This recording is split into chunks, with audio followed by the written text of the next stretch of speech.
आप किसी किसी कोर्ट के फैसले को मुस्तरद नहीं कर सकते। हाँ, आप उससे इख्तिलाफ ज़रूर कर सकते हैं। आपके पास ऑप्शन है कि आप रिव्यू फाइल कर दें अगर आप समझते हैं कि कोई गलती है इस ऑर्डर में।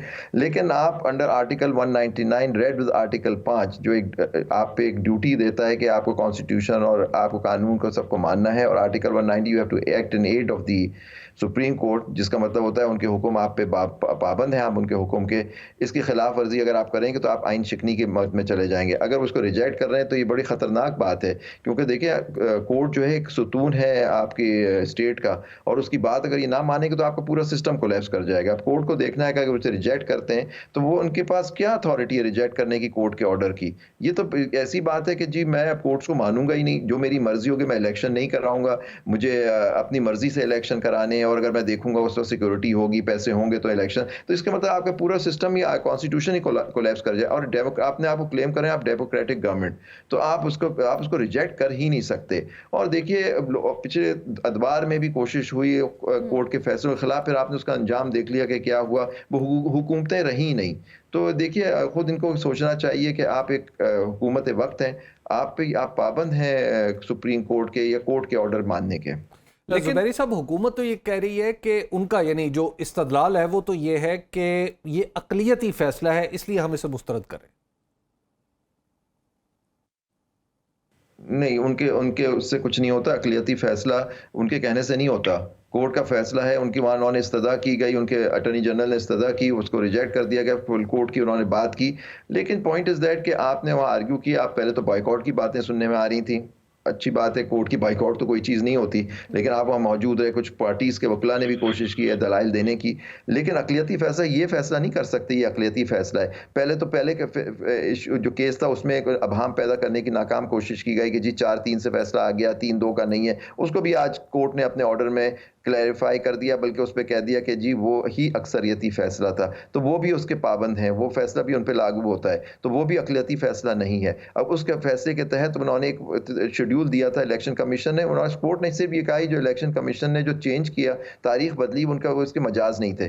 तो ये कहना ये अक़लियती फ़ैसला ये नहीं है। और आज आपने देख लिया, अब कहने की बात नहीं है कि अब जो बात हो रही थी कि कोर्ट तक़सीम है, कि हम आज को केस के बाद की जो प्रोसीडिंग्स है उससे साबित हो गया कि कौन किसके पास मेजॉरिटी है और किसके पास नहीं है। तो ये अफ़सोस की बात है कि कोर्ट को इस तनाज़ुर में एक हुकूमत वक़्त देख रही है कि जी अक़लियती फ़ैसला है, कोर्ट डिवाइडेड है और इस तरह से। तो ये बड़ी ये सही नहीं है बात सर, ये कानून शिकनी है, आइन शिकनी है। जी। साहब, एक और बात भी ये हो रही है कि एक जज साहब एक हुक्म करते हैं, मतलब दो जज साहिबान का हुक्म है, और एक जज वो कहते हैं कि जनाब जो रजिस्ट्रार हाई कोर्ट है उसको हटा दिया जाए, और अदालत फौरी तौर माफ़ कीजिएगा, हुकूमत फौरी तौर पर उस हुक्म को मान लेती है, रातों रात इजलास करती है और इजलास में फैसला कर लेती है। तो क्या हुकूमत के पास ये इख्तियार है कि वो किसी एक जज का फैसला माने और दूसरे जजेस के किसी दूसरे बेंच का ना माने?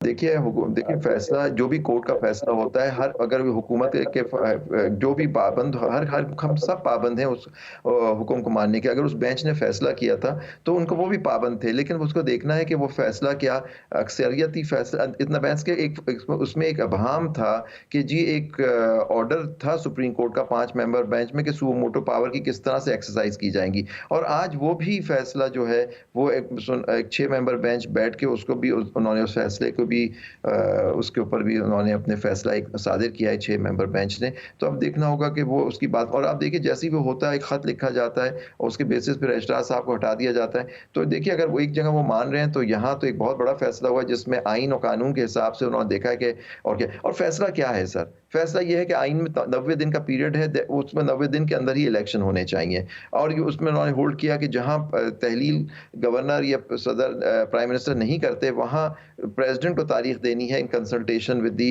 Election commission Pakistan. अगर वो इस तरह की बात नहीं करते तो फिर इसमें ऐसी कौन सी ऐसी बात थी जिसके अंदर मानने और ना मानने की बात आ रही है कि अक़लियती फैसला था। ये एक आइन की तशरीह है जो आप उसके पाबंद हैं, आप उसके रिव्यू के पास आपका ऑप्शन है, आप रिव्यू फाइल करें उसकी। रिव्यू की ऑप्शन तो है, इसके साथ एक और भी तो ऑप्शन है जो नया कानून प्रैक्टिस एंड प्रोसीजर का बना है सुप्रीम कोर्ट के हवाले से।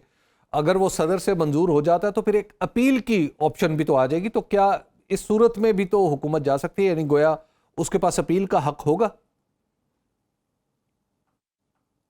वो देखना पड़ेगा कि क्या वो कानून जो है आइन के मुतज़ादिम तो नहीं है, क्योंकि अब देखना होगा कि क्या ये हुकूमत कोई मुकन्नना इस तरह की कानून साज़ी कर सकती थी कि जिसके अंदर आर्टिकल 184(3) के तहत अपील दे दी जाए, क्योंकि इसमें बहुत इबाहम एक व्यू ये है कि जी ये देखिए उसके अंदर जो कॉन्स्टिट्यूशनल अमेंडमेंट की ज़रूरत है अगर आप उसमें अपील देना चाहते हैं। और एक दूसरी चीज़ जो देखी जाएगी वो ये है कि क्या आप चीफ जस्टिस की पावर जो क्योंकि एक सुतून है स्टेट का, उसकी पावर को आप इस तरह से कम कर सकते हैं जबकि रूल्स एग्जिस्ट करते हैं। क्या आप कानून बाद में बना के उन रूल्स को अमेंड कर सकते हैं? ये सब चीज़ें अभी देखी जाएँगी। तो ये उस वक़्त देखा जाएगा जब वो कानून बनेगा, अभी तो नहीं बना। अगर आज ही उन्होंने उसको रिजेक्ट कर दिया तो क्या फ़ायदा है अपील करने का जब वो पहले ही रिजेक्ट कर चुके हैं। अच्छा, ज़ुबैदी में हमने देखा कि वकला ने बड़ा अहम किरदार अदा किया। सुप्रीम कोर्ट बार एसोसिएशन ने ख़ास तौर पर उस वक्त के चीफ जस्टिस इफ्तिखार मोहम्मद चौधरी साहब की बड़ी मदद भी की। आज भी हम बार में कोई ऐसी सूरत देख सकते हैं कि बार इस फैसले की सपोर्ट में खड़ी हो? देखिए बार जो है हमेशा आइन और कानून के साथ खड़ी है, तो आप हमें देखेंगे इंशाल्लाह हम आइन और कानून के साथ और सुप्रीम कोर्ट के साथ खड़े हुए हैं सर, तो इसमें पता होगा। लेकिन वहाँ आपको देखें, वहाँ जो था वो एक हमारे चीफ जस्टिस साहब को माजूल किया गया था और उनके साथ जो उनका रवैया पेश आया उसके बाद से एक मूवमेंट चली। और देखिए वहाँ एक डिक्टेटर का ज़माना था और उन्होंने आके एक इस तरह से उन्होंने एक्शन लिया जिसको बाद में वकला तहरीक की वजह से वो बात ख़त्म हुई, कोर्ट वापस रिवाइव हुई। तो यहाँ इस तरह की अगर बात है तो देखिए हम आइन और कानून के साथ खड़े हुए हैं और सुप्रीम कोर्ट के साथ खड़े हुए हैं, वही हमारी रेड लाइन है। और इंशाल्लाह आप देखेंगे कि देखिए दूसरी बात है कि आपको याद है जब मैं आपको तारीख की बात बताऊं, जब एक अमेरिकन सदर जिनका नाम था फ्रैंकलिन डिलानो रूजवेल्ट, उन्होंने कहा था उस वक्त के चीफ जस्टिस ह्यूज से कि जी आप जो ऑर्डर्स पास करें इनको एग्जीक्यूट करके दिखाओ। तो उन्होंने कहा कि एग्जीक्यूट के मुझे इसकी फिक्र नहीं है, हमारी अवाम ही इसको एग्जीक्यूट कर देगी। तो इंशाल्लाह आप देखेंगे आइन और कानून के साथ हमारी अवाम भी खड़ी होगी। देखिए ये वक्त वो होता है कि जो आइन और कानून के साथ अगर आप नहीं खड़े होंगे तो फिर आप तारीख आपको माफ़ नहीं करेगी और फिर आप ये नहीं कह सकते कि जी आप एक आइनी और कानूनी और जमहूरियत में आप रहते हैं। अच्छा, एक बताइएगा कि अदलिया की तकसीम के हवाले से तासुर बड़ा गहरा है और हुकूमत ये तासुर देने की कोशिश कर रही है, ये बता रही है कि कुछ जजेस तो हैं जो इलेक्शन चाहते हैं और कुछ जजेस हैं जो इलेक्शन नहीं चाहते, तो ये तासुर किस हद तक दुरुस्त है?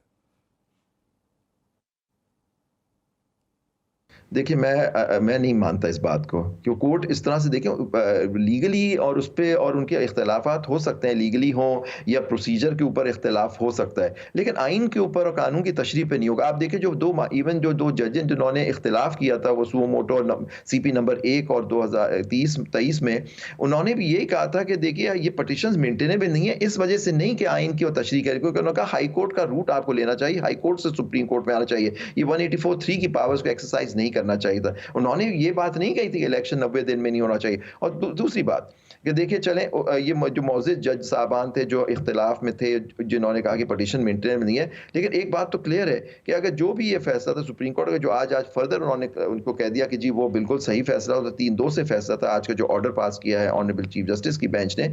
लेकिन आप याद रखें कि लाहौर हाई कोर्ट का एक फैसला तो था जिसकी ICA भी विड्रॉ हो गई, जो कहता है कि इलेक्शन 90 दिन में होने चाहिए।